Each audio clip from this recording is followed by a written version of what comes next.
Hello and welcome to No Spin. I'm Nidhi Razdan. Well, as the countdown begins for next year's Lok Sabha elections, Telangana Chief Minister and BRS Chief K Chandrashekhar Rao is pushing hard to create his non-Congress front to take on the BJP. So today he held a big meeting in Hyderabad, and those in attendance included Delhi's Chief Minister Arvind Kejriwal, Bhagwant Mann, the Chief Minister of Punjab, Kerala's Chief Minister, the CPM's Pinarayi Vijayan, SP Chief and former UP CM Akhilesh Yadav, as well as the CPI's D. Raja. So they were all there for KCR's meeting as he makes a national push. But the meeting only really exposed just how fractured the opposition really is. The Congress, of course, was left out of it because they've primarily been pushing for the Congress to be kept out. And the Congress has returned the favour as well by leaving out the TRS and the Aam Admi Party for invitations to the final leg of the Bharat Jodo Yatra in Jammu and Kashmir at the end of the month. So the question is an opposition front without the Congress actually going to work? Because in many states and many seats, it's still primarily a BJP versus Congress contest. Or can regional parties actually get together, minus the Congress, and call the shots on their own? Well, let's get straight to our panelists this evening. Rachna Reddy of the BJP, spokesperson of the BJP, joining us tonight. Supriya Srinath, national spokesperson of the Congress. Krishank Mane, spokesperson of the TRS, is with us. Dr. Manisha Priyam, political analyst, joining us. Senior journalist Ashutosh and Dr. Fawad Halim of the CPM, all with us this evening. Thank you very much to all of you for being with us. I'd like to begin with our experts first. Ashutosh, to you first. Is KCR's dream going to work? A front without the Congress? Rather asking this question whether the KCR's front will work, I think the question should be asked, what will be the role of KCR and his front? Can they go against opposition unity? Can they, in the drive to keep Congress away from any front, can they go with the BJP and Mr. Modi? I think that is not a possibility. So all said and done, this front is again an anti-BJP front, anti-Modi front. So whether today or tomorrow, whether before election or after election, they have no other option than to go with the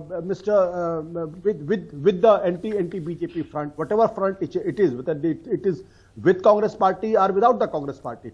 So my understanding is that the no front is complete without the Congress. If any front tries to avoid Congress party, is something which has to be looked into. But then again, it's almost 15 months away, 2024 elections. So lot water has to be flown because Akhilesh Yadav is there, Arvind Kejriwal is there, and the Pinarayi Vijayan is there. And so interesting that you say that. Manisha Priyam, just wanted to get your thoughts. Do you agree with Ashutosh's assessment on this? How do you see this front shaping up? Is it possible to do it without the Congress?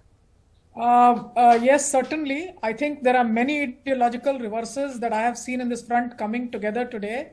Remember, this is a Telugu speaking area, and those who will remember the bifurcation of Andhra Pradesh and Tangaturi Prakasam, you saw a lot of Hindi speeches. I saw Arvind Kejriwal, Akhilesh Yadav chased in these speeches. Now these are being made in the areas of the Nizamat that are very poor areas, and also a very agrarian touch, a very rural local touch. So you can see that there is a local flavor that's being stirred up in Dakhan, a new way of doing politics. Until now, one would only see a Mamata Banerjee versus Modi. Now you see a Dakhan front being opened up. I was surprised, and I do not know the details as to why the Dravid leaders did not join in, especially because there has been a row with the governor there, Mr. R.N. Ravi. So as of now, I would say also Mr. Arvind Kejriwal, who always said that he shuns ideological politics and does issue-based politics. You had on one side the tall Chief Minister Pinarayi Vijayan, and on the other D. Raja. So clearly what has become very apparent is that you've got many ideological reverses, but chief ministers, erstwhile chief ministers, and important leaders of the left all joining together, and therefore the primacy this time may be to regional leaders ahead, backed by the left. We don't know what will happen at the electoral hustings, but I can tell you also that Mr. KCR will reap a regional advantage. A big portrayal of the Bharat in the land of the Telugu Mata will help him with tailwinds as he sails towards the elections. So many things being eyed all at once, this time in the unknown and nondescript district of Khammam, not very well known to other parts of India, but I do think that Mahbubnagar, Khammam and Suryapet coming together is an important thing that has happened today. I think that's quite interesting when you put it that way. Let me ask Krishank Mann of the TRS this question that you actually raised, Manisha Priyam. Why wasn't the DMK there, for example, today? Wouldn't that have been an important constituent? You're actually facing very similar challenges vis-a-vis constitutional authorities like the governor. So in that sense, despite this coming together of certain opposition parties, does it only further expose the fractures in the opposition? Krishank Mann. Well, Nidhi, it's too early actually, because this is just the first step, the first meet of the BRS. And I'd like to remind, when Bharatiya Janata Party initial statements on the launch or KCRG's interest towards national politics of TRS to BRS, we were mocked that there are no takers, that KCR is alone. But today we are sending a message that no, we are not alone. On the first day of the launch of our first public gathering, we are showing you a strong message that we have takers, we have supporters who believe in us. And number two, yes, we know there are many more forces who will add, because the point is the agenda we are talking about. You see, every chief minister, or in fact the opposition leader or the speakers from today's venue, have spoken about people's issues, be it agriculture, be it irrigation, be it the youth unemployment and Bharatiya Janata Party's promises. So it has been issue specific, and we feel that 1.5 years is a long time for the 2024 polls. Number games, pre-poll alliances, post-poll alliance. It's not actually that far. By the way, it's not that far. The BJP is already, it's already got plans in place. It's got a 3-layered structure in place in like 160 constituencies where they didn't do well last time. So they're actually very much, they've thrown themselves into the Lok Sabha campaign. It's not too early. It might actually be very late. But you didn't answer my question on the DMK. I'll come back to that. But Supriya Srinera, wanted to ask you that if the situation arises, let's say, somehow the opposition is able to come together in whatever way, and if the situation arises that the Congress has to give support to a regional front rather than be the leader of that front, would the Congress be willing to do that?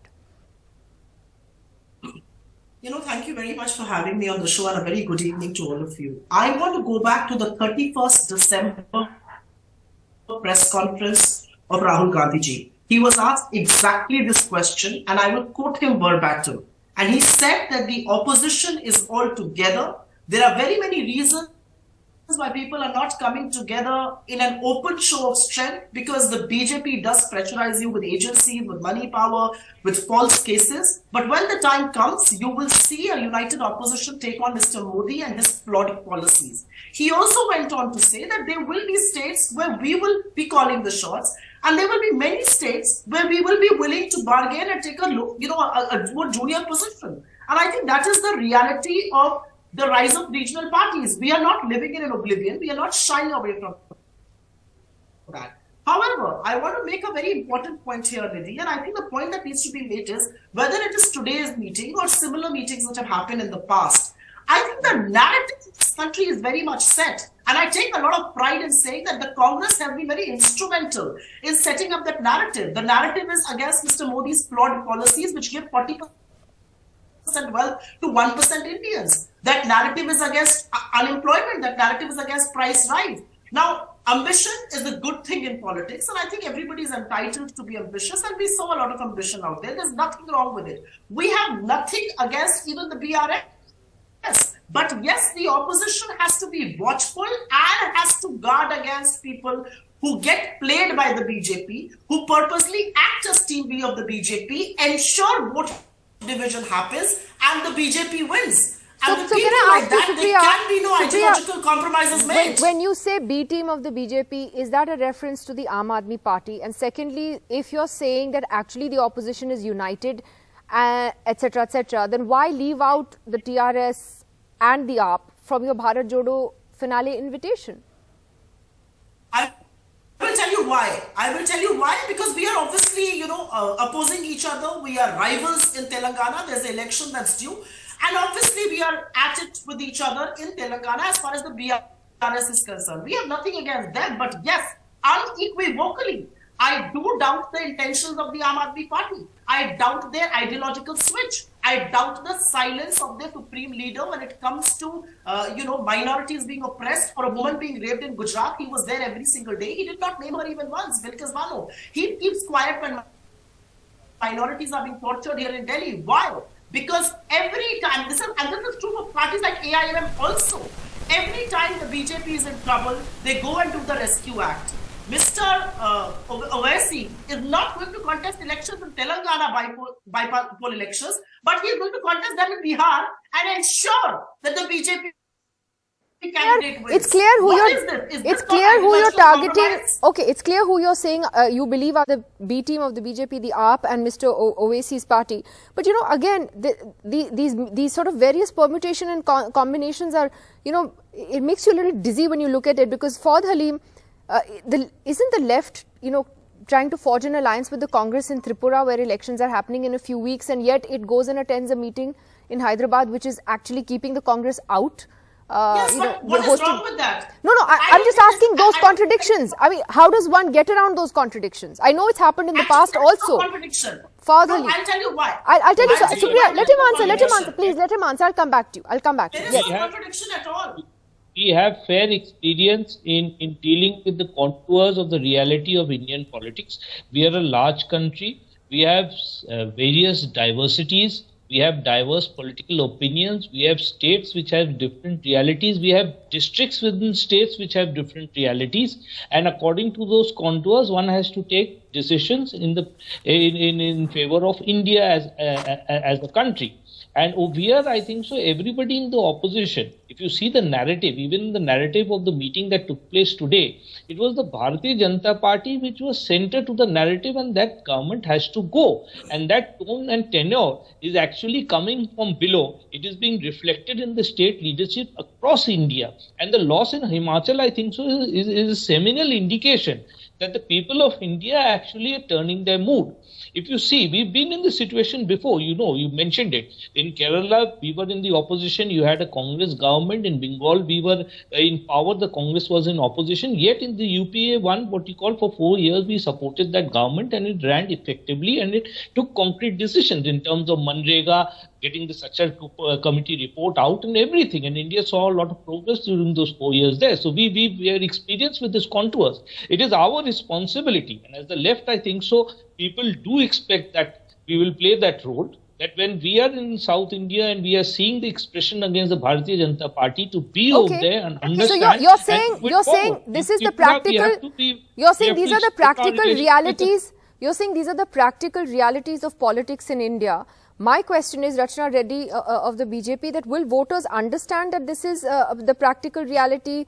Or would you say that there is a genuine challenge to the BJP if the opposition actually does manage to get its act together? I believe not, Hindi. I mean, thank you for having me on the show. But I mean, I've been looking at the narrative of the general debate so far. If you see, except the CPI and CPM, the Congress or the BRS, erstwhile TRS, they have absolutely no ideology. They have absolutely no ideology, and it is an opportunistic yes or no as to whether they are supporting or they are coming together as an opposition or not. Because if you look at the Congress's stake, or rather the Congress's response in Telangana, there are times when they said, oh no, they're going solo and they are against the PRS and TRS, etc., etc. And then there are other instances when the BRS leaders and the Congress leaders are silent. They support each other through their actions, through their thoughts, through their ideologies, through their lack of response on certain issues. And here, the CPI, which actually has a genuine ideology, is completely misplaced in a political realm which itself has no ideology. Here, BRS itself, I mean, it is trying desperately to gain a national recognition of sorts.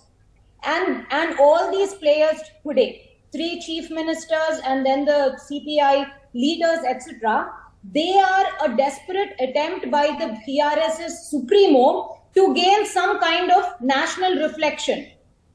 Right. So you're saying bargained and borrowed. You're saying that the contradictions actually weaken any opposition fight. You're saying that the contradictions in the opposition camp weaken the challenge to the BJP. But I have another question. Yeah, Supriya, go ahead. Then I'll come to Ashutosh. There is no challenge to the Bharatiya Janata Party because the opposition will never come together. Okay. There are parties that have no ideology. You're convinced that opposition unity is a mirage? Contradicting ideologies, but they won't come together at all. Small point. Yeah, Supriya, go ahead. Small point. You know, it's always very amusing when you hear the BJP talk about ideology. What is BJP's ideology in Assam versus Goa versus Nagaland on something as simple as eating beef? They have no ideology because every manifesto is different. What is their ideology as far as Mehbooba Mufti, when they are partners, is concerned? It is different. When the government falls off and they have a fallout, she becomes a part of the Gupkar gang, quote unquote. So there is no ideology. Their only ideology is naked pursuit of power to work for one or two rich Indians. But that time is over. India is absolutely troubled with what you have bestowed upon her. They want you out no sooner than tomorrow. They don't even want to wait for another year. So wait and watch. And don't I need to comment on this, Nidhi, because the most compromised political entity in the this is history of absolutely this nation. uncalled for. Because it is the Congress that has absolutely no ideology, and it is the Congress that has driven India to the ground for the last 70 years. But I have to ask Rachna Reddy, look, 1 second, guys, 1 second, we're all just talking over each other. Just time out for a second. Rachna Reddy, my question is, look, let's face it, the BJP has a clear ideology, and we all know what that is. You can't say the Congress doesn't have an ideology when there is a Bharat Jodo Yatra going on, and they're quite clear on what their ideology is. So let's not, it's not a battle of ideologies. It's about electoral. I cannot outshout you, and I don't want to. Okay, guys, 1 second. Ashutosh, just come in on this. The question also here is that why would other parties rally around KCR?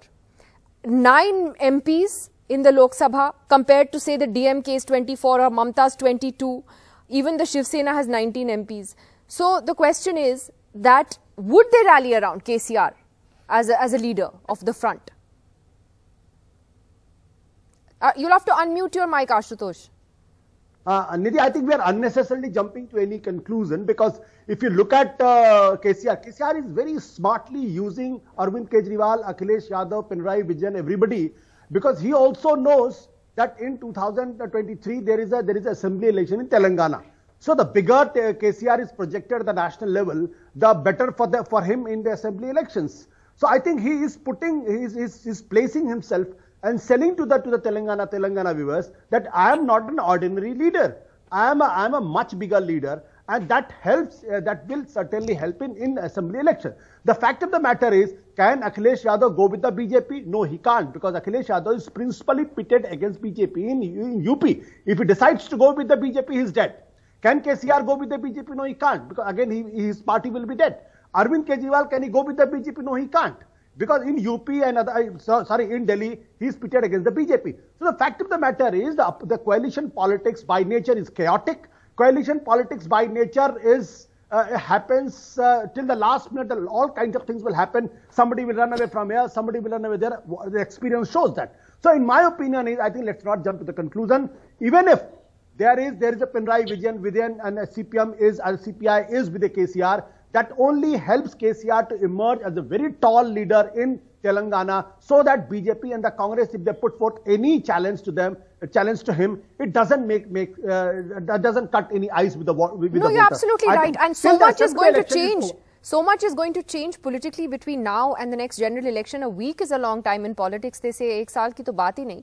But Manisha, Priyam, another question I have is that when you look at, for instance, the rise of the Aam Admi Party and the fact that it has happened largely at the cost of the Congress vote, whether it is in Delhi or even in Gujarat, where they made inroads at the Congress's expense, or Punjab, etc. How important is it for AAP and the Congress to be on the same page? Because at the moment, it doesn't really look like that's going to happen. But, I mean, of course, you never know in politics, but how crucial does that become to get them on the same page? So for the Aam Admi Party, don't mind my saying this, their existence has been cannibalizing the Congress Party. And the fact is that if the Congress is going to slide like this without anybody else being able to come and take in, the Aam Admi Party has been able to come in there. The Aam Admi Party has to, look at the way they've gone into Punjab, look at the way they came into Delhi. I mean, they turned Sheila Dikshit into late Mrs. Sheila Dikshit, Honorable Mrs. Sheila Dikshit into a principal opponent. In Punjab, they were digging their heels, but the slide of the Congress was something that the Aam Admi Party could not have helped. So as far as I see it, there will be a lot of difference between the Aam Admi Party and the Congress, because that is the way they have grown. They have not grown on... But isn't that advantage BJP immediately? They have not grown on regional aspirations. They have not grown on son of the soil policies. But what they are doing together with KCR, if you notice today, is the politics of developmentalism, the Vikas Purush politics, the Kanti Velabu that has been spoken about, main ye scheme yahan launga, DM office aise hoga. So the good governance preserve is what is the anti-BJP stroke that, these are all people sitting in power.